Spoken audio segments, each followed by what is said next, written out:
Welcome to the Salmon Runs YouTube. Enjoy the video. You start by isolating the text region. Open the image in your editor and crop tightly so you focus on the letters. Once done, export a high-resolution PNG or TIFF to avoid compression artifacts. You then sample the surrounding area and note font characteristics, weight, serif or sans spacing. Make a quick layer copy and hide the original text. This preserves pixels for reference. Now you're ready to identify the font and measure exact metrics.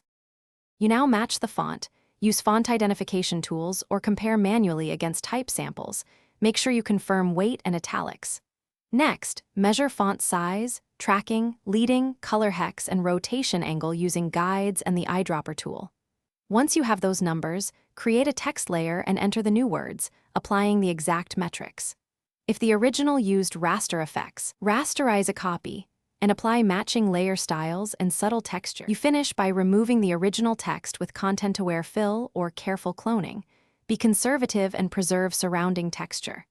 Then place your recreated text and apply layer styles, subtle inner shadows, noise, and a tiny Gaussian blur to match the image's grain and focus. Once it blends visually, check edge anti-aliasing and color balance. Make micro adjustments to tracking or opacity as needed.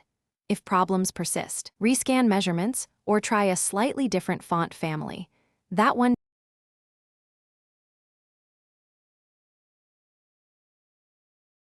Thanks for watching. Consider subscribing if we helped you.